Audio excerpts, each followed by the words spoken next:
இன்றைய தினம் பழையன கழிது புதியதன புகுது என்று சொல்கின்ற அடிப்படையில் இன்னும் 2 மாத காலத்திலே நடைபெறுகின்ற தேர்தலிலே அனைத்து இந்திய அண்ணா திராவிட முன்னேற்ற கழகம் மீண்டும் அண்ணன் எடப்பாடியார் தமிழ் ஆட்சி அமைக்கும் என்பதற்கு எடுத்துக்காட்டாக மாவட்ட கழக தலைவர் பாரதிய ஜனதா கட்சியுடைய தலைவர் ராஜேஷ் அவர்களும் அதேபோல் நகர தலைவர் லோகேஷ் அவர்களும் இந்த மோடி பொங்கல் சிறப்பாக கொண்டாடி வந்து கொண்டிருக்கின்றார். ஆனால் அவர்கள் பேசுகின்ற போது கூட சொன்னார்கள், இன்றைய தினம் பாரத பிரதமர் அவர்கள் தமிழகத்திற்கு எந்த அளவுக்கு முக்கியத்துவம் கொடுக்க வேண்டும் என்பதற்காக, தமிழுக்கும் தமிழர்களுக்கும் முக்கியத்துவம் கொடுக்க வேண்டும் என்பதற்காக இன்று புதுடெல்லியிலே நடைபெற்ற பொங்கல் திருவிழாவிலே கலந்து கொண்டு சிறப்புரையாற்றி தமிழகத்தில் இருக்கின்ற தமிழர்கள் மட்டுமல்ல உலகத்தில் இருக்கின்ற அத்துணை தமிழர்களுக்கும் பொங்கல் திருநாள் என்று சொல்லியிருக்கிறார் என்று சொன்னால், எப்பொழுதுமே பாரத பிரதமர் அவர்களுக்கு தமிழகத்தின் மேல் ஒரு அன்பு உண்டு. எந்த கூட்டம் வெளிநாட்டிலே சென்று பேசினால் கூட திருக்குறளையாவது ஏதாவது ஒன்று உதாரணத்திற்கு சொல்லி பேசுகின்ற அளவுக்கு தமிழக மக்களின் மேல் அன்பு வைத்தவர். அவரை பொறுத்தவரை தமிழக மக்கள் நன்றாக இருக்க வேண்டும், வளர்ச்சி திட்டங்கள் நிறைய செயல்படுத்த வேண்டும், பாதுகாப்பாக இருக்க வேண்டும், இன்னும் வளர்ந்த பாரதம் என்பதை தமிழ்நாடு வளர்ந்த தமிழகமாக உயர்த்தி காட்ட வேண்டும் என்ற அடிப்படையிலே பாரதிய ஜனதா கட்சியினுடைய பாரத பிரதமர் அவர்கள் செயலாற்றி கொண்டிருக்கின்றார்கள். அந்த வகையில் இங்கு இருக்கின்ற பொறுப்பாளர்களும் இன்றைய தினம் எவ்வளவு அவர்களுக்கு பணிகள் இருந்தாலும் கூட இந்த விழாவை இவ்வளவு சிறப்பாக ஏற்பாடு செய்து இந்த பொங்கலை பொறுத்தவரை தமிழர்கள் திருநாள் என்பதை நாங்களும் சேர்ந்து உங்களோடு கொண்டாடுகிறோம் என்ற அடிப்படையில் பாரதிய ஜனதா கட்சி இதை ஏற்பாடு செய்திருக்கின்றார்கள்.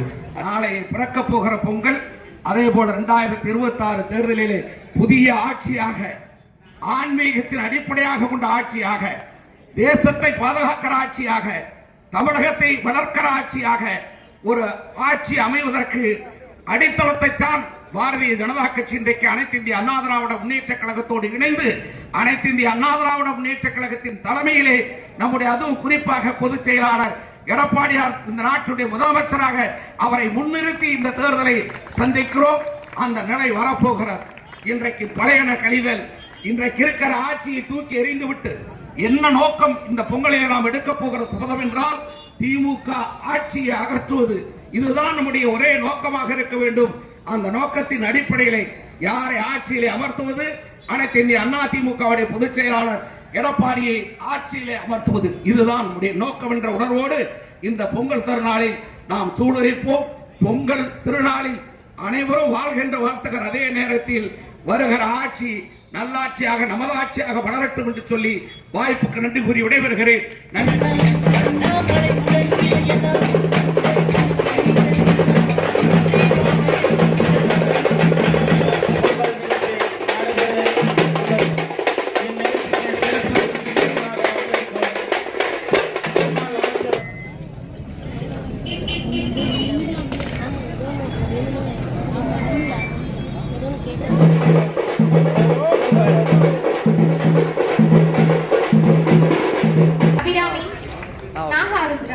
பிறைமதி